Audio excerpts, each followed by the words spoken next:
حضرت جناب ابو بکر محمد بن ابراہیم رحمت اللہ تعالی علیہ کی کتاب ہے بحر الہند، اس میں انہوں نے حضرت جناب محمد بن ابراہیم انہوں نے یہ واقعہ نقل فرمایا ہے۔ وہ فرماتے ہیں کہ ایک بزرگ تھے، صاحب کشف تھے، صاحب نظر تھے، ابو قلابہ۔ ان کا بھتیجا بیمار تھا، غافل شخص تھا، شراب بھی پیتا تھا، بیمار ہو گیا۔ اس نے اپنے چچا ابو قلابہ کو بلایا کہ میں سخت تکلیف میں ہوں، آئیں میری کچھ مدد کریں۔ ابو قلابہ گئے۔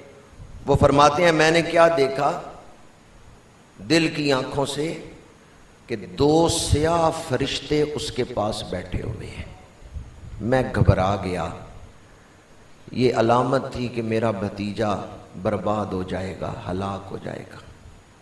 کہتے ہیں میں وہاں بیٹھا پریشان تھا، چونکہ میں دل کی آنکھوں سے دیکھ رہا تھا کہ میرے بھتیجے کے پاس دو سیاہ فرشتے بیٹھے ہیں، جو عذاب والے فرشتے بیٹھے ہیں۔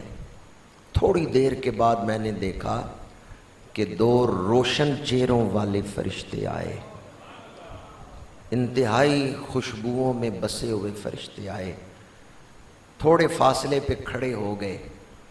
جب وہ تھوڑے فاصلے پہ کھڑے ہوئے، یہ جو پہلے عذاب والے فرشتے بیٹھے ہوئے تھے یہ اٹھ کے چلے گئے۔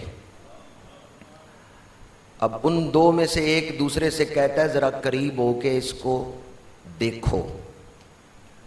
تو ایک فرشتہ قریب ہوا، اس نے اس کا منہ سونگا، پیٹ سونگا، پیر سونگے، اور دوسرے فرشتے سے کہنے لگا اس کے منہ میں تلاوت قرآن کی خوشبو کوئی نہیں، اس کے پیٹ میں روزے کی خوشبو کوئی نہیں، اور اس کے پیروں میں مسجد کی طرف چل کے جانے کی خوشبو کوئی نہیں۔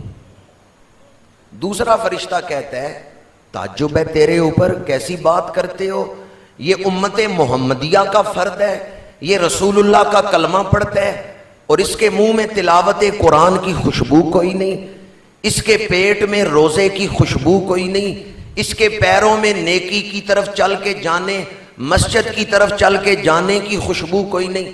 وہ دوسرا فرشتہ جس نے سونگا تھا وہ کہتا ہے تم بے شک خود آ کے سونگ لو، بے شک یہ امت محمدیہ کا فرد ہے، لیکن اس کے منہ میں اللہ کے ذکر کی خوشبو کوئی نہیں، اس کے پیٹ میں روزے کی تاثیر کوئی نہیں، خوشبو کوئی نہیں۔ فرشتے عبادات کے ذائقے چکھ لیتے ہیں، خوشبویں سونگ لیتے ہیں۔ اب دوسرا فرشتہ آیا، اس نے بھی منہ سونگا، پیٹ سونگا، پیر سونگے، پھر اس نے منہ سونگا، پھر اس نے زبان پکڑی، اس کو سونگا، اور پہلے فرشتے سے کہنے لگا ایک دن انطاکیہ میں، انطاکیہ ایک شہر کا نام ہے، وہاں اللہ والوں کی محفل ہو رہی تھی، تو یہ اس میں بیٹھ گیا تھا۔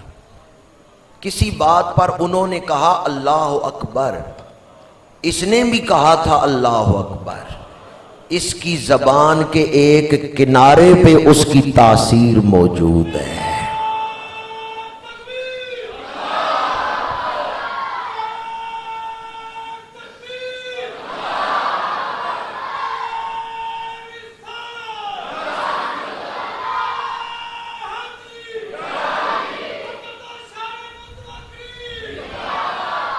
حضرت ابو قلابہ فرماتے ہیں عین ممکن ہے کہ ساری زندگی میں کسی شخص نے ایک دفعہ اللہ اکبر کہا ہو، پر اتنے اخلاص سے کہا ہو کہ وہ اسے عذاب سے بچانے کا باعث بن جائے، وہ اس کی بخشش کا ذریعہ بن جائے، وہ اس کی بخشش کا وسیلہ بن جائے۔ اتنے اخلاص سے زندگی میں کم از کم ایک دفعہ تو اتنے اخلاص سے اللہ اکبر کہے کہ پوری روح میں اس کی تاثیر رچ بس جائے۔ حضرت ابو قلابہ کہتے ہیں میں حیران ہوا، فرشتہ زبان کو سونگ کے کہتا ہے اس نے زندگی میں ایک دفعہ اللہ اکبر اخلاص سے کہا تھا۔ اللہ بڑا فضل کرنے والا ہے، اللہ بڑا رحمان ہے، اللہ رحیم ہے، وہ رحمتیں کرنے والا نے اس کا نام محبت سے لیا ہے۔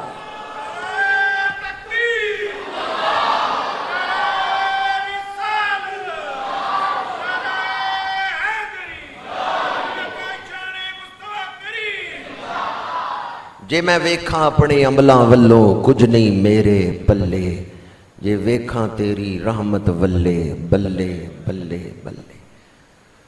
مسند امام احمد میں حدیث ہے، مسند ابو ہریرہ میں حدیث ہے، حضرت ابو سعید خدری رضی اللہ تعالیٰ عنہ اور حضرت سیدنا ابو ہریرہ رضی اللہ تعالیٰ عنہ روایت کرتے ہیں، جس شخص نے ایک دفعہ کہا اللہ اکبر، اللہ اس کے 20 گناہوں کو معاف فرما دیتا ہے اور 20 رحمتیں اس پہ نازل فرما دیتا ہے۔